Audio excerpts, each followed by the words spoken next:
Hello everybody. Arguments, to argue, arguing with friends, families, partners. How do you argue? What is the argument about? What created the argument to ensue?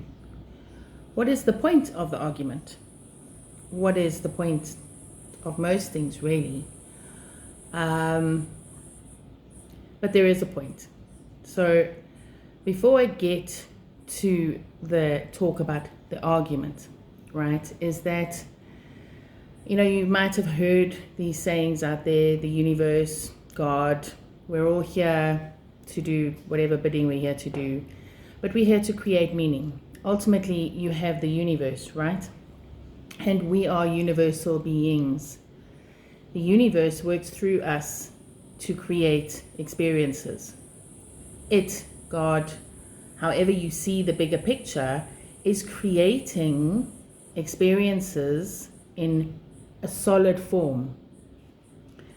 So that may seem very deep, but ultimately getting to the understanding of this, what I've just said, is in all my previous videos of the arguments and conversations and people pulling together and us living on earth, we're still soul beings walking this earth, figuring it all out. Arguments are one of them. So in the dealing with arguments and having arguments with each other and with people, what are you trying to achieve in the argument? Who is right and who is wrong? Is there a right and a wrong? Is there a point you are trying to get across? Are you not being heard?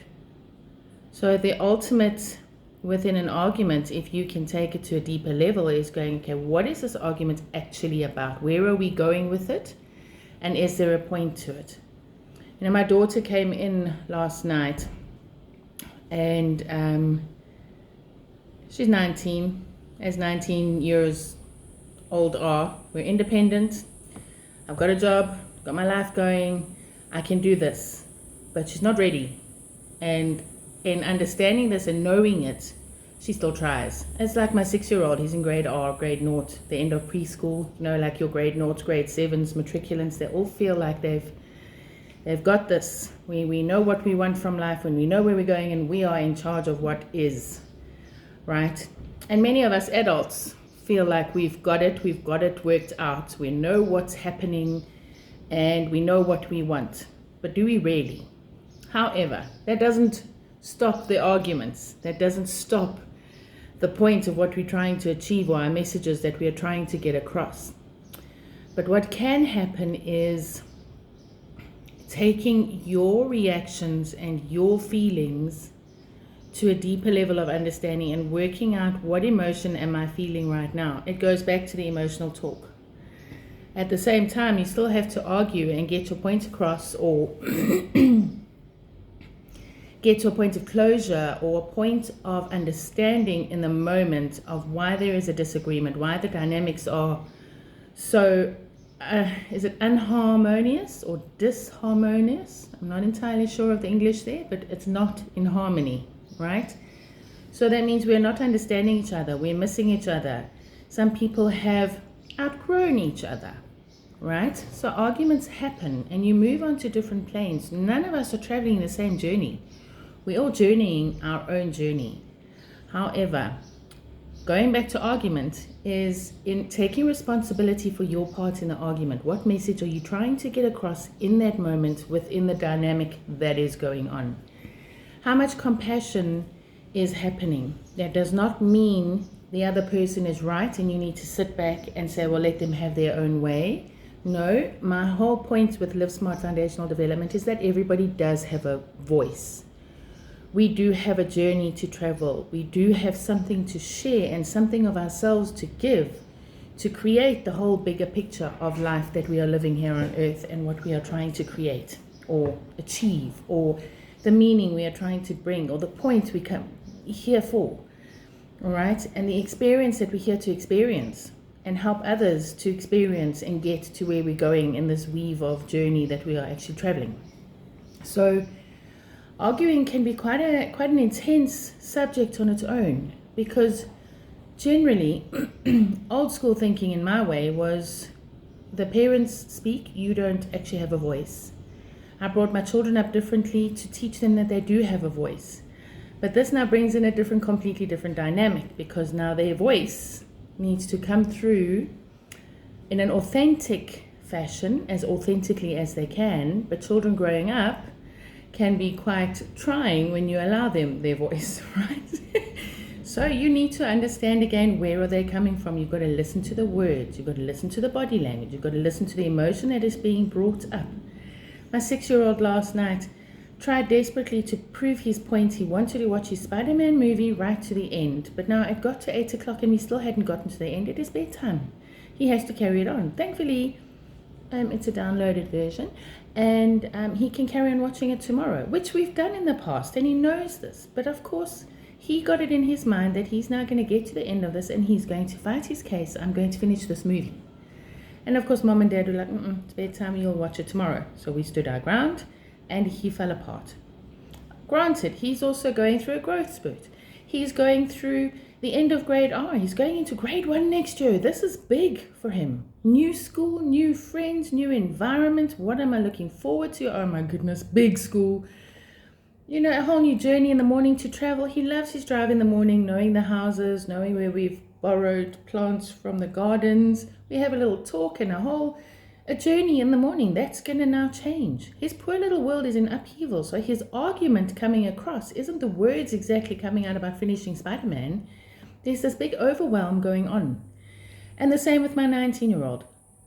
She's trying to prove her point. She's trying to be independent. She's trying to please the boyfriend, his parents, us.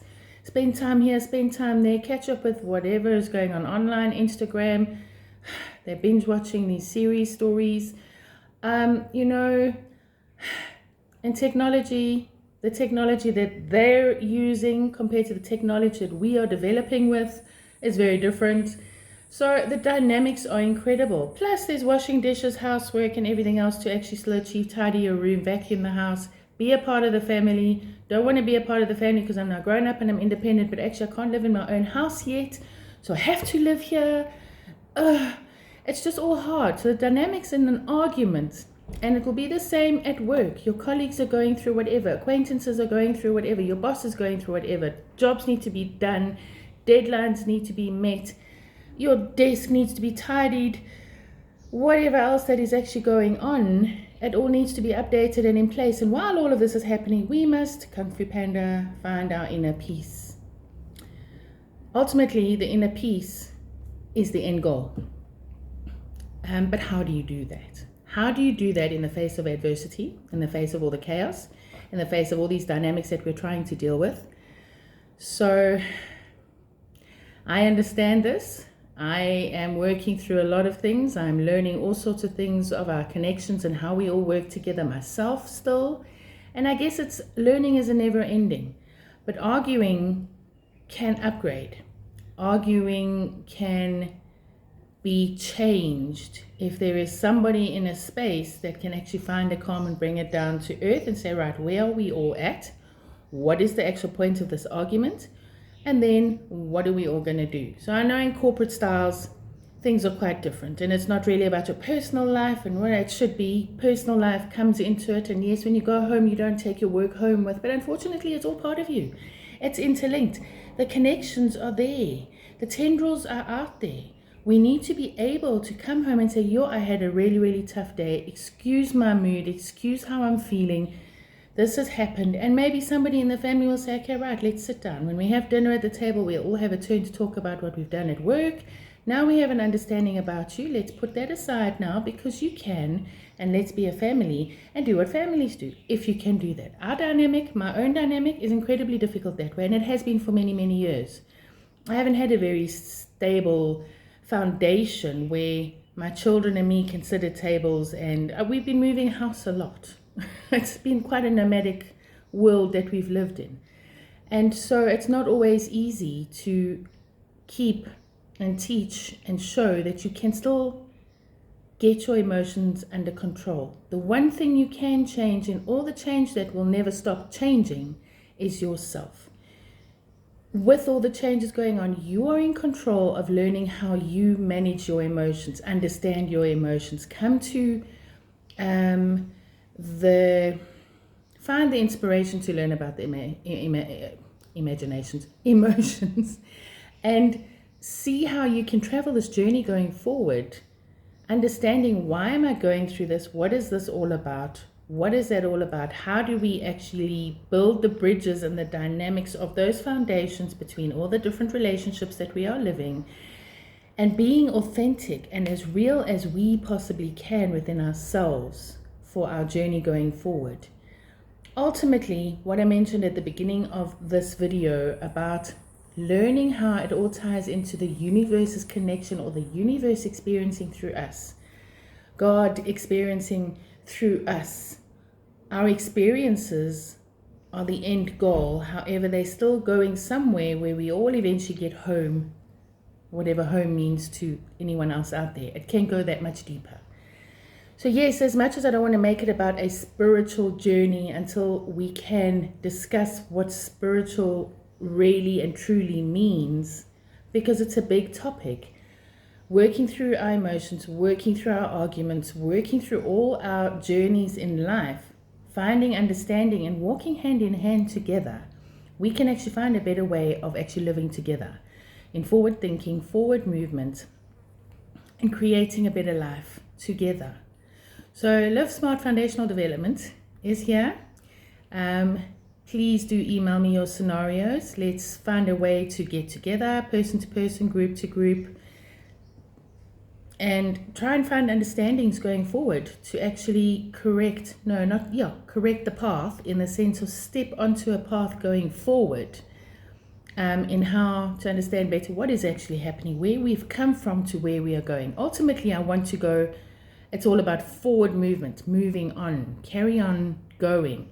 However, there is a measure of understanding how far you've come, where you've come from, what your past dynamics are, past understandings are, to be able to integrate the understanding of where we are going with. Because everything you've done, everything that has happened in your life has brought you to this point of wanting to find a deeper understanding and wanting to find a better way forward, or just understanding what the hell is actually going on in this world, in my world, in their world, in our worlds together, because they are ultimately all interlinked.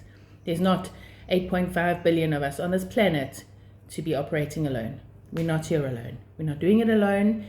And as we are here alone, we are not alone.